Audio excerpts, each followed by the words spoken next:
how does Dallas Jenkins approach you and say, "Hey, I've got an idea for a TV show. He did. You want to write? How does that work?" We talked there. He wrote something on Facebook. I wrote him back, and he was like, "You know a lot about this stuff." And now he's fond of saying that I've forgotten more than he'll ever know. I don't think that's true, but he's sweet. It's a compliment it's that you know a lot. To say sure, that, sure.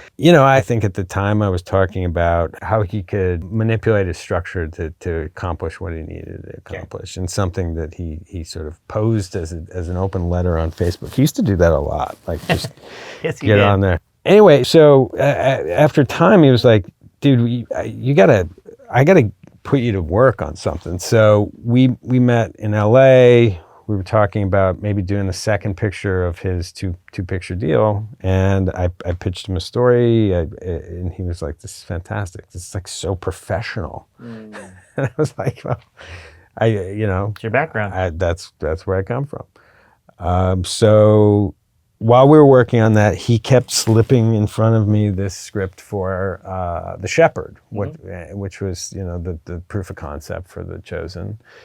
And again, I was struck by that brilliant lens. Like, you get to tell the nativity as it's been perfectly laid out in the greatest book ever written, and you get to bring an entire emotional arc to that story by focusing on the shepherd, who we know was there, but for whom we have no context for that journey. Yeah, incredible. He then makes the shepherd, and he's pretty shortly thereafter approached by a couple of guys who were like, "I think this could be a TV show." And he's like, "Well, what is this financing?" And there's crowdfunding, and he's like, "Great. I'll just, Right. I'll just light it all on fire right now." Like, For those watching, for a filmmaker to hear, we're going to crowdfund it. Let's just say The Chosen's an outlier. I mean, I think Mystery Science 3000 had been the record with like $3 million. Sure. And we needed like 8 to do a season. And I'm like, "Great. Who we got?" And he introduces me to Tyler. It 2017 was like now? 2017. So 2017, Dallas does The Shepherd. He gets approached to do a series version of The Shepherd. Based on The Shepherd. Based on The Shepherd. You're going to crowdfund it. The money's not there yet, but let's start the process. So you meet Tyler, who would become one of the trio of writers that you guys would become. Okay. The plan was we were going to write 4 episodes and go shoot those if we got enough money.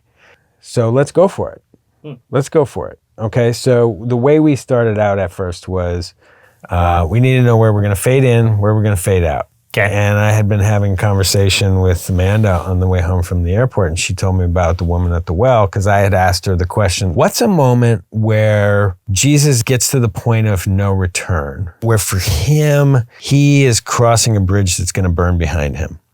And she's like, one of my favorite stories is the woman at the well. And I'm like, tell me about that. She's like, it's so critical to evangelicals because it speaks to redemption and faith. Like, it speaks to our call to share the good news. And it's a woman that's the protagonist of this event. And I was like, brilliant, that's it.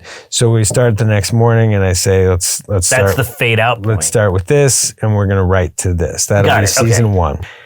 Next, we need a midpoint. And so we talk about our characters, and Dallas, he and Tyler both are drawing on like such amazing, vast stores of knowledge and various preachers, and Tyler's drawing on apologists and great theologians.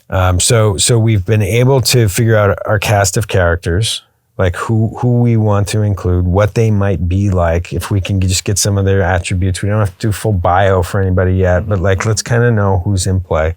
Okay, what's a moment where a character is faced with a problem and they come up with a plan to solve that problem? They solve the problem and realize there's only more problems ahead. And they're like, what the heck are you talking about? I'm like, it's midpoint. Midpoints are the most important part of the story. But it's really the moment you say, I got to get to the top of this mountain. You climb the mountain. Yeah. Only to realize there's 26 more peaks. Got it. It's the moment where you're given the ring to go throw in the volcano. You go off and faced with a problem, your best idea to solve it. You follow it to its logical conclusion only to realize, I don't know my butt from a hole in the ground. and you got to find a new way to do things. And they pitched some points, and I was like, the miraculous catch, that one. He said to him right afterwards, you're going to be a fisher of men. He had to quit his job. Yeah. He got what he wanted, only to learn like, oh, brother, you don't know yet. You're in for a whole new career, a whole new life, but you're going to have to start from scratch. Mm. And so gosh, we got our midpoint, we got our open, we got our midpoint, we got our ending. We're on our way. Like, let's figure out. So it sounds like you being the most experienced writer, it sounds like part of your role is really the structure. Is that part of what you do? Yeah. Okay. As freely as Dallas will say, I know more about screenwriting than I've forgotten more than he'll know. Tyler and Dallas both know the Bible better than I may ever know it. How do you guys come up with, okay, we want to talk about this part of the Bible?